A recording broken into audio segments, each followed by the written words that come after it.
দেখেন গত 16 বছরে শুধুমাত্র বঙ্গবন্ধু বঙ্গবন্ধু এটাকে আমরা গতকাল একটা বক্তব্য দেখেছি, বঙ্গবন্ধুকে নিয়ে চর্চা করা নাকি একটা সওয়াবের সমপর্যায় পর্যন্ত হয়েছে। না, অতি অর্থাৎ কথন আমরা তো মনে করি যে ব্যক্তিকে নিয়ে ক্রিটিসিজম না থাকবে, না, সে ব্যক্তির বৃদ্ধি প্রসার কোনোটাই থাকে না। অতি কথন তো একটা আছে। জনাব হাসান আব্দুল্লাহ, আপনাকে ধন্যবাদ। আমরা ডক্টর জাহিদুর রহমানের টেক শুনবো, মানে আমাদের অনুষ্ঠানে জাহেদ টেক শুনবো। ডক্টর রহমান। ধন্যবাদ। আমি জাতির পিতা ইস্যুতে আসি। আমি একটু অন্য দু একটা, অন্তত আমাদের এখানে প্রচুর আলোচিত হচ্ছে, এবং যে উপদেষ্টা আমাদের মিস্টার নাহিদ যে কথাটা বলেছেন, আমাদের ফাউন্ডিং ফাদার্স আছে, এই কথাটা আমি বহুদিন থেকে নিজেও বলছি, বহু বছর থেকে বলছি। আমি আরেকটা প্রশ্নের একটু জবাব দিয়ে দিতে চাই। আমি আমার ব্যক্তিগত দৃষ্টিভঙ্গির কথা বলছি। আমাদের মুক্তিযুদ্ধের ইতিহাসে এবং স্বাধীনতার ইতিহাসে সবচেয়ে বড় নাম কে এবং তার সমান কেউ আছে কিনা? আমি মনে করি সবচেয়ে বড় নাম শেখ মুজিবুর রহমান, এবং ওনার সমান কেউ আছে বলে আমি মনে করি না। এটা একদম ক্লিয়ার জবাব। কিন্তু এরপর যে কথাগুলো কথা বলতে চাই, আমেরিকাতে শেখ মুজিবুর রহমান বাংলাদেশের জন্য, আমি সরি, আমি কিন্তু উনি না, আমি কাউকে তার খেতাব দিয়ে ডাকতে পছন্দ করি না। আমি অগ্নিকন্যা বলি না, আমি বঙ্গতাজও বলি না। সো এটাকে একটু অন্যভাবে না দেখাই উচিত হবে। তো আমরা বরং শেখ সাহেব, মুজিবর, এগুলো আমাদের অনেক কাছের শব্দ ছিল এক সময়, এটাই থাকা উচিত। তো যেটা বলছিলাম, উনি যা করেছেন তার চাইতে সম্ভবত, if I am not wrong, মানে বেশি না হলে সমান না, বরং কিছুটা বেশি হয়তো করেছিলেন জর্জ ওয়াশিংটন আমেরিকার জন্য।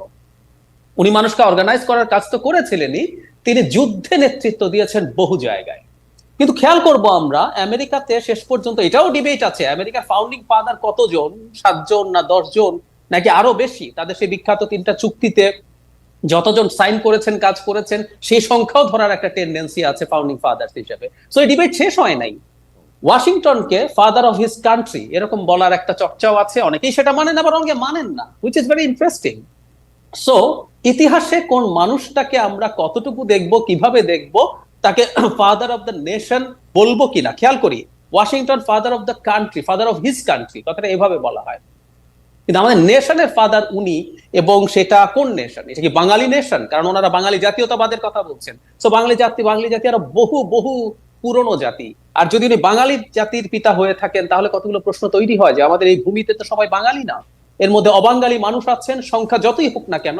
একটা আধুনিক লিবারেল রাষ্ট্র যেটা স্বপ্ন আমি দেখি, সেখানে সেইভাবে এদেরকে আদার করে দেয়া যায় না। সো আমি মনে করি যে মুক্তিযুদ্ধের ইতিহাসে আমরা যদি এখন সেই আলোচনাগুলো করি, নাম সমান না, কিন্তু গুরুত্বপূর্ণ নাম তাজউদ্দিন আহমেদ আছে। আপনি তাজউদ্দিন আহমেদের পরিবারের সদস্যদেরকে বিভিন্ন পদে নেয়ার কথা বলছেন, কিন্তু তাজউদ্দিন আহমেদকে স্বীকৃতি দিতে সমস্যা কি ছিল? তাজউদ্দিন আহমেদকে যুদ্ধের সময় আমাদের অত্যন্ত টাফ একটা সময় নেতৃত্ব দেননি। আপাতমস্তক আওয়ামী লীগার ছিলেন, উনি জেল হত্যা মামলায় জীবন দিয়েছেন। ডক্টর রহমান, আমি আপনার এই বক্তব্যের সাথে সম্পূর্ণ একমত। মানে জি, মানে আমার এই কথা বলতেও আমার কোনো আপত্তি নাই। আপনি যদি দুর্নীতির কথা দিয়ে বলেন, ক্ষমতার কুক্ষিগত করার কথা দিয়ে বলেন, এমনকি স্তুতিও কুক্ষিগত করার ক্ষেত্রে শেখ হাসিনার জুরি বাংলাদেশে মেলা ভার, এটাই ঐতিহাসিকভাবে এটা একটা অসম্ভব। কিন্তু আমি 1971 সালের পাটাতনে দাঁড়িয়ে আমি জর্জ ওয়াশিংটনের সাথে তুলনাটা যদি ডক্টর রহমান আপনি সবচেয়ে ভালো করতে পারবেন, হয়তো হয়তো হাইন্ডসাইট আমরা যদি দেখি জর্জ ওয়াশিংটন না থাকলেও হয়তো ব্রিটিশদের বিরুদ্ধে সেই উপনিবেশিকতা বিরোধী আন্দোলন হতো। কিন্তু শেখ মুজিবুর রহমানকে বাদ দিয়ে কি আসলে 1971 মুক্তিযুদ্ধ কোনো কিছু আসলে চিন্তা করা যায় কিনা, শেখ মুজিবুরকে রিপ্লেস করে কি এটা আর কখনো চিন্তা করা যায় কিনা, আমি ওই জায়গাটা থেকে দেখতে বলতেছি। মানে ব্যাপারটা তো আসলে ইতিহাসের পাকে চক্রেই একটা একক লোকের উপর এটা দায়টা বর্তাইছিল কিনা, সেইটা আমি দেখতে চাইতেছি। পরে সেটা এক্সিকিউশন ওয়াইজ তাজউদ্দিন সাহেব ভালো করেছে, সৈয়দ নজরুল ভালো করেছে, সে ঠিক আছে।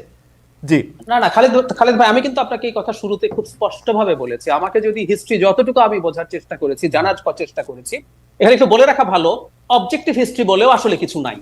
অবজেক্টিভ হিস্ট্রি আসলে কল্পনাতেই বসবাস করে। আমরা যা জানি কতগুলো সাবজেক্টিভ হিস্ট্রি, এর ভিত্তিতেও আমি বিভিন্ন দিক থেকে যখন বোঝার চেষ্টা করেছি, আমি সত্যিই মনে করি উনি সবচেয়ে বড় নাম। কিন্তু আমি প্রায় একটা কথা বলছি, এই ন্যারো ডাউন করার চাইতে আমাদের এই জাতির এই লড়াইয়ে দীর্ঘ সময় যারা তাদের তাদের জায়গা থেকে লড়াই করেছেন, মাওলানা ভাসানীর একটা দীর্ঘ লড়াই আছে, আমরা সময় নাই, উনি কি কি করেছেন অনেকেই জানেন, আমিও আমার যদ্দূর জানি বলতে পারবো।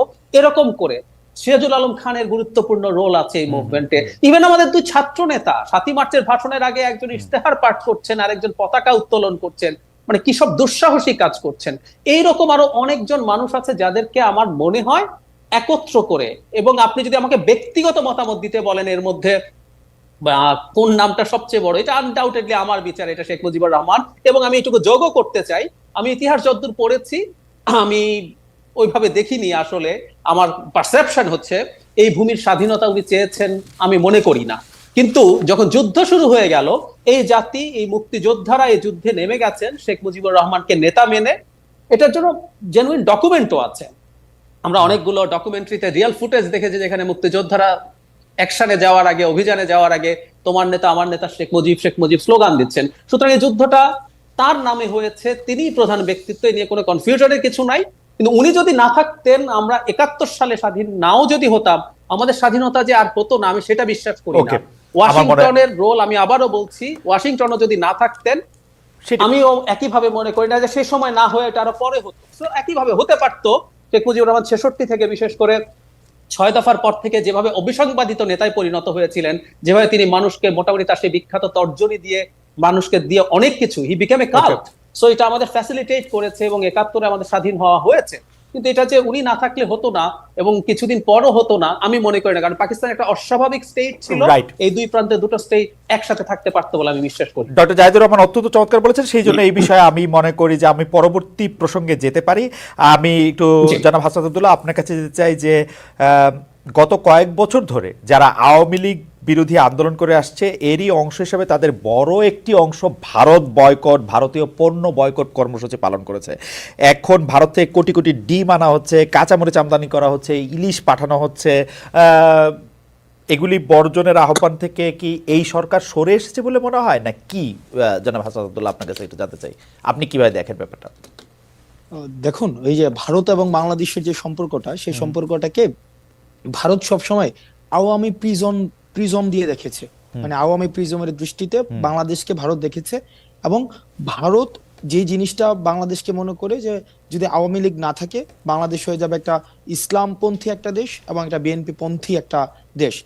এখন এই জায়গায় পণ্য ডাকের তৎকালীন সময়ের প্রেক্ষাপটে পণ্য ডাকের বর্জনের ডাকের যেই সেটা তাৎপর্য একটা ছিল। দেখেন, ভারতের সাথে আমাদের যে সম্পর্কটা কমার্শিয়াল সম্পর্কের একটা দিক, কালচারাল সম্পর্কের একটা দিক। এখন ভারতের সাথে আমাদের যে অস্বস্তির জায়গাটা, অস্বস্তির জায়গায় কয়েকটা বিষয় আছে। এক নম্বর বিষয় হচ্ছে ভারত সব সময় মনে করে, যেমন রাশিয়া যে কাজটা করে, রাশিয়া ভাষাভাষী পৃথিবীতে যত মানুষ আছে রাশিয়া মনে করে তাদেরকে সেভ করা হচ্ছে, রাশিয়ার এটা একটা মেসায়া কমপ্লেক্স, যে আমরা বলেছিলাম যে এটা তাদের দায়িত্ব। ঠিক একইভাবে ভারত মনে করে যে বাংলাদেশে যে আমাদের হিন্দু ভাইরা রয়েছে তাদেরকে সবকিছুতে ব্লাইন্ডলি তাদেরকে শেল্টার দেওয়া, এটা তাদের কাজ। এখন সেটা করতে গিয়ে হিন্দুদের অবস্থান বাংলাদেশে খুব সংকটাপন্ন একটা অবস্থা। ইন্টারন্যাশনাল মিডিয়াতে এটা পোর্ট্রে করার দায়িত্ব, সেটা 2 ধাপ এগিয়ে গিয়ে ভারত এই কাজটা সবসময় করে থাকে। এই কাজটার কারণে কিন্তু জনাব হাসনাত আব্দুল্লাহ, আপনি বলছেন যে ভারত 2 ধাপ এগিয়ে গিয়ে যেটা করে, আমি যদি 2 ধাপ পিছিয়ে নিয়েও বাংলাদেশের সংখ্যালঘুদের উপর যা যা কিছু হয়েছে, আমি আপনার এগুলি মুখস্থ, আপনি বিভিন্ন জায়গায় বলেন, আমি আর বারবার করে বলছি না। সেই মানে গত 7-8 বছরের মধ্যে রামু থেকে শুরু করে কুমিল্লা মন্দির ভাঙা, এই বছরও নানা ধরনের ঘটনা, আওয়ামী লীগের আমলে জমি দখল থেকে শুরু করে মানুষের প্রতি অত্যাচার। মানে ব্যাপারটা যদি এরকম হইতো, তারা যদি হিন্দুদের প্রোটেক্ট করতে চাইতো, ইন্ডিয়া সবার আগে ভারত আওয়ামী লীগের উপর সমর্থন প্রত্যাহার করা দরকার ছিল, কারণ আওয়ামী লীগের আমলে হিন্দুরা ওয়ার্স্ট সাফারার জমি জমার দিক দিয়ে নানাভাবে। প্রিয় দর্শক, এতক্ষণ আমরা ওনার কথাগুলো শুনলাম। যে বিষয়টি নিয়ে আলোচনা হচ্ছিল আসলে জাতির পিতার বিষয়ে, আসলে কাকে জাতির পিতা মেনলি ভূমিকা রেখেছেন, এবং 1971 সালের কথা যদি বিবেচনা করি সে সময় কিন্তু শেখ মুজিবুর রহমান ভূমিকা কিন্তু অবসরে নেই, এবং সে সময়কার যারা যুদ্ধ করেছেন এবং যারা বাংলাদেশে বসবাস করতেন এবং বহির্বিশ্বে যারা বাংলাদেশি বসবাস করতেন, সবাই মিলে কিন্তু শেখ মুজিবুরের কথা এবং শেখ মুজিবুরের ভাষণের ফলে কিন্তু যুদ্ধে নামার যে স্পৃহা এবং যে সাহস, এটি কিন্তু সে জুগিয়েছেন, এবং ওনার জোগানোর ফলেই কিন্তু মানুষ তার একীভূত হয়ে কিন্তু একটি যুদ্ধ লিপ্ত হয়। তার মধ্যে কিন্তু স্বাধীনতার পতাকা বাংলাদেশে উত্তোলন হয়। তো সেই জায়গায় কিন্তু ৭১-এর দিক যদি আমরা চিন্তা ভাবনা করি এবং সকল প্রেক্ষাপট চিন্তা করলে ১৯৭১-কে চিন্তা করলে অবশ্যই শেখ মুজিবুরের নাম আমরা সবার উপরে রাখবো এবং তাকে সর্বোচ্চ নেতা হিসাবে, বাঙালির নেতা হিসেবে আমরা, বিশেষ করে বাংলাদেশের মুক্তিযুদ্ধের একজন অবসরের নেতা হিসেবে আমরা অবশ্যই তাকে স্মরণ করব।